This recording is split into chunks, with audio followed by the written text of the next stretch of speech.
Welcome to this lecture on cell biology. Today, we are going to explore one of the most fascinating and vital structures inside your body, the microtubule.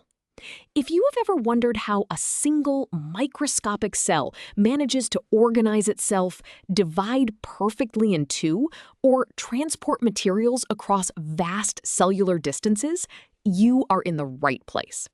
We will build your understanding from the ground up, starting with a simple analogy and moving all the way to the mathematical equations that govern their behavior. Now that we know what topic we are covering, let us start with an intuitive picture. Imagine a bustling, massive city with no roads, no steel scaffolding to hold up its skyscrapers, and no train tracks to move heavy cargo.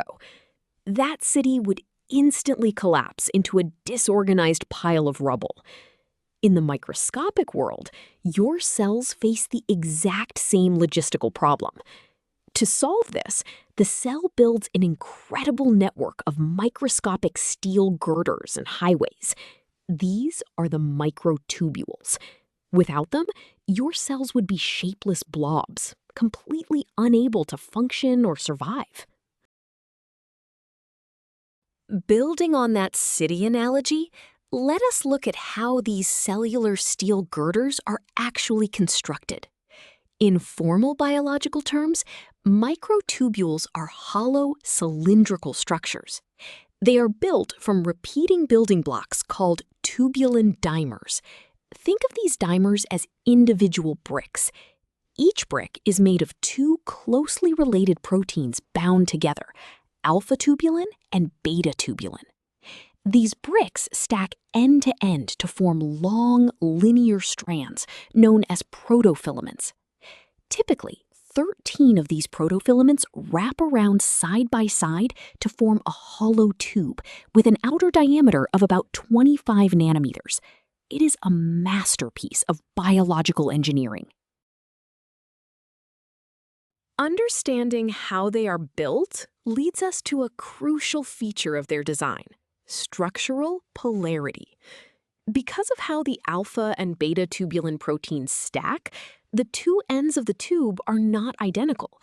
One end, called the plus end, is highly dynamic and grows rapidly. The opposite end, called the minus end, grows much more slowly and is often anchored to a central hub inside the cell. This polarity is incredibly important because it gives the cell a strict sense of direction.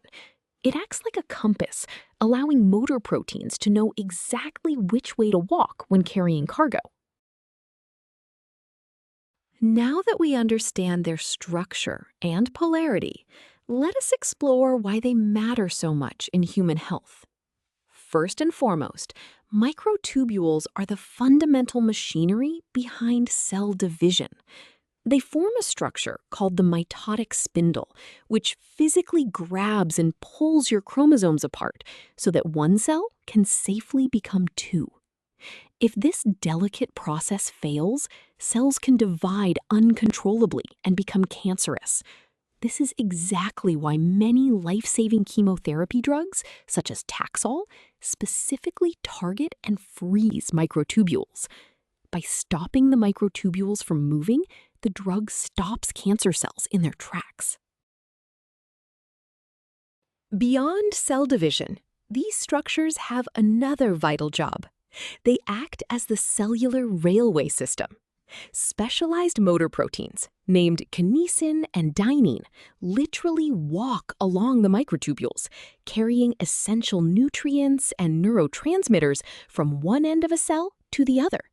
This is especially critical in long nerve cells. Additionally, microtubules form the structural core of cilia and flagella. These are the whip-like tails that allow sperm cells to swim and the tiny hairs in your lungs that constantly sweep away dust and mucus to keep you healthy.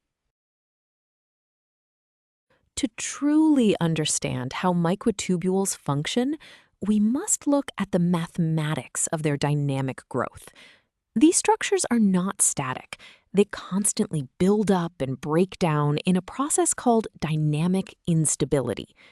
This formula calculates exactly how fast a microtubule is growing. V represents the net velocity of growth.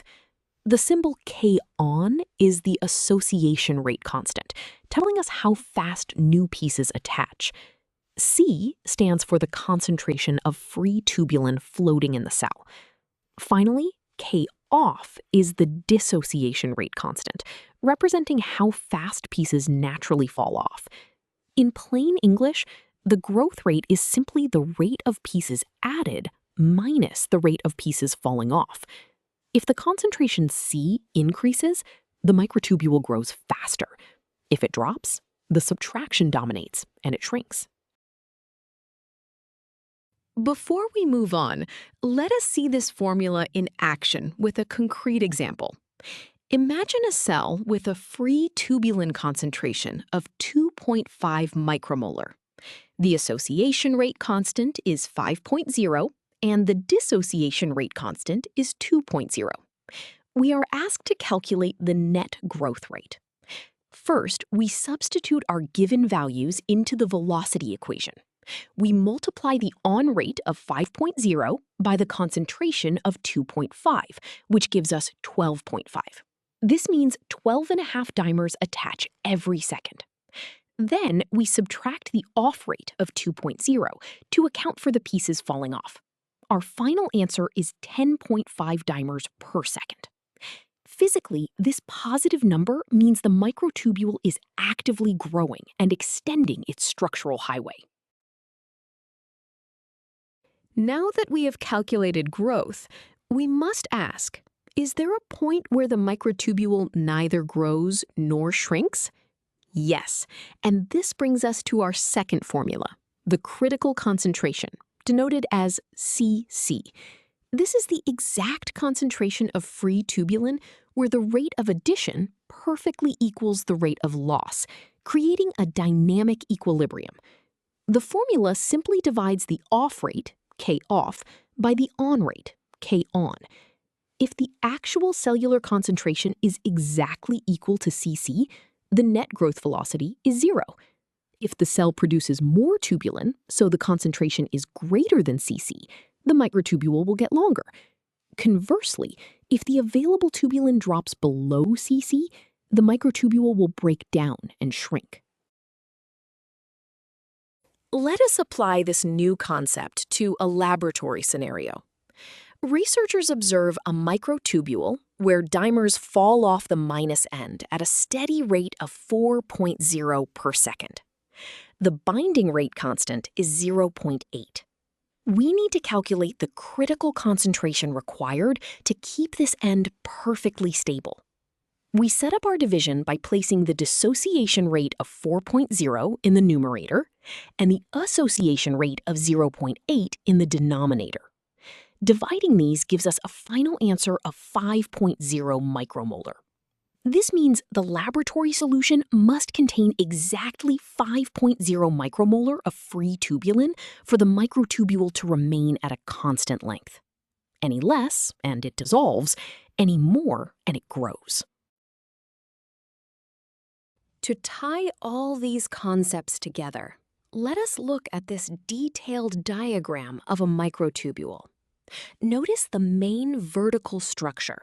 It is a hollow cylinder built from alternating dark green alpha tubulin and light green beta tubulin spheres. These vertical chains are the protofilaments we discussed earlier. At the top, you can see the plus end, labeled as fast-growing, where new dimers are actively attaching. At the bottom is the minus end, where subunits are slowly detaching.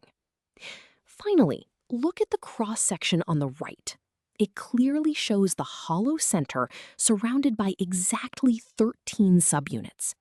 This visual perfectly captures the structural polarity and dynamic nature we have been calculating. We have covered a lot of ground today, so let us summarize the most important ideas. First, Microtubules are the dynamic, hollow tubes that act as the primary structural support and transport highways of the cell. Second, they are built from alternating alpha and beta tubulin dimers, possessing a distinct structural polarity that directs cellular traffic. Finally, by constantly growing and shrinking based on the concentration of free tubulin, they allow the cell to rapidly adapt, divide, and move. You now understand both the biology and the mathematics behind these incredible cellular machines. Great job following along.